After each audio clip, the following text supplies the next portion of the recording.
All right, guys, artificial intelligence, more specifically generative AI, has been a hot topic ever since ChatGPT dropped in November of 2022. Now, while the tech behind these new tools is no doubt mind-blowing, what's going to be the impact on education? Is it going to break the current system as we know it? Let's talk.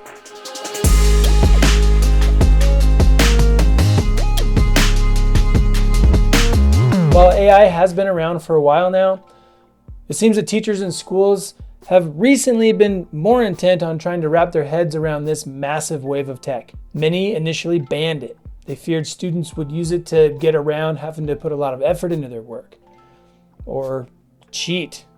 Now, hold on a minute. Haven't we been down this road before with calculators and smartphones? Guys, we've got to break the cycle. If you're one of those worried about cheating, let me ask you this. Why do students cheat?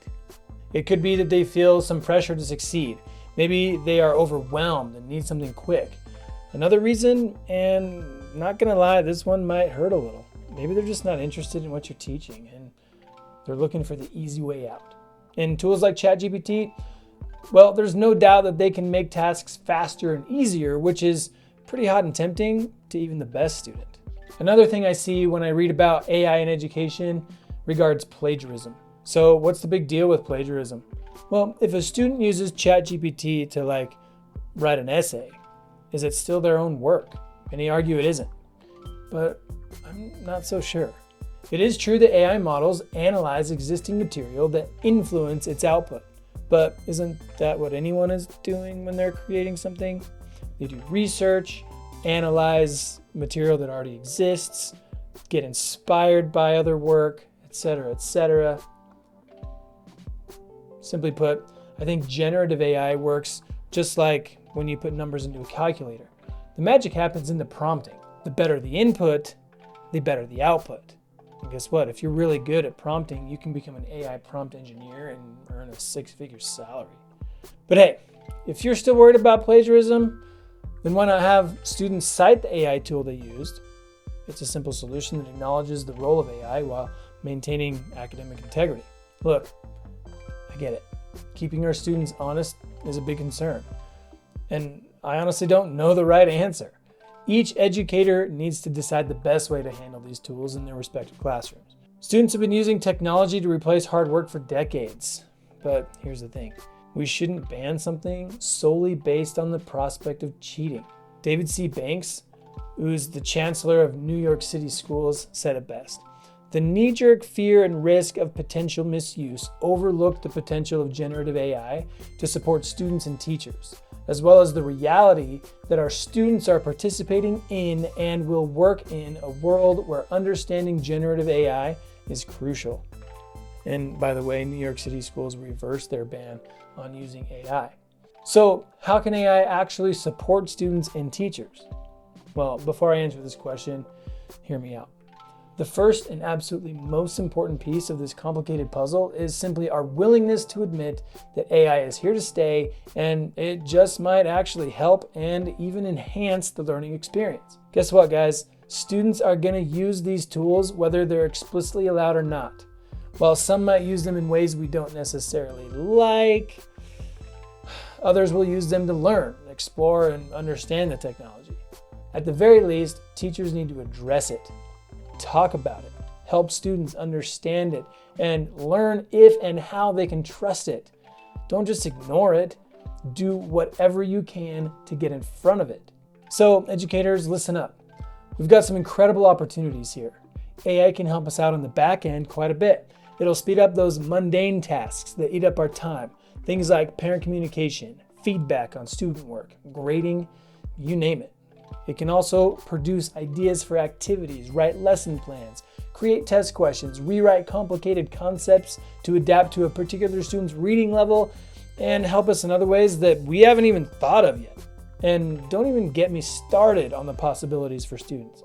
I'm talking about foreign language classes where they can speak and have literal conversations with ChatGPT in different languages.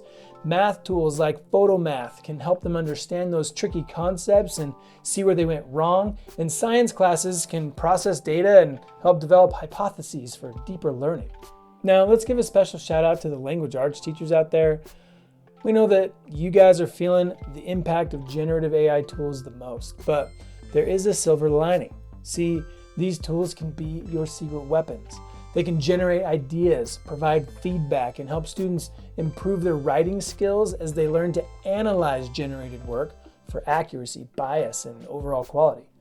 It can more or less jumpstart students and point them in the right direction as they learn to add their own ideas, perspectives, and voice to their work. And you know what? According to an article published by Stanford University, instead of just learning the mechanics of writing, students will have to dive deeper and edit and curate their work to really make it theirs. I think that sounds pretty good. And it doesn't even stop there. AI can create study guides, flashcards, and summarize articles, websites, and other media content. It's kind of like having a genius assistant right at your fingertips.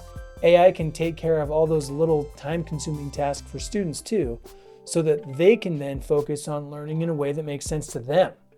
This is a huge topic that definitely needs to be discussed more. So if you have thoughts or questions or really cool ideas, then get the conversation started in the comments below.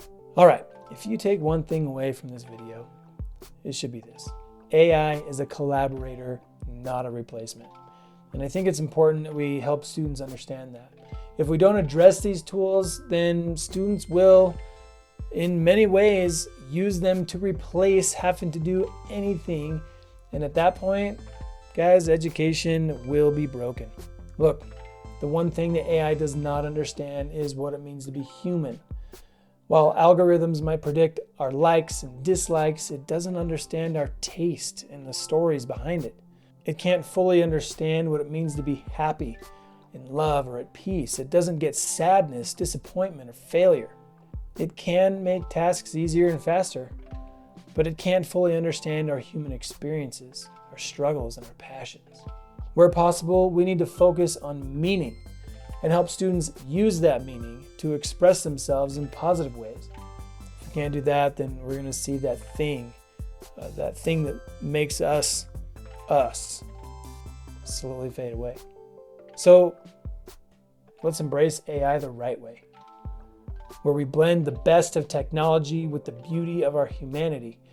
Let's teach students how to navigate this vast ocean of tools, to use them responsibly, and to unleash their full potential to create more opportunities to connect, communicate, and feel.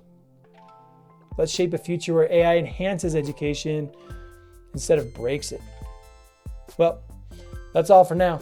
Tap that like button, share this video with your fellow educators, and don't forget to subscribe for more stuff. Until next time, teach.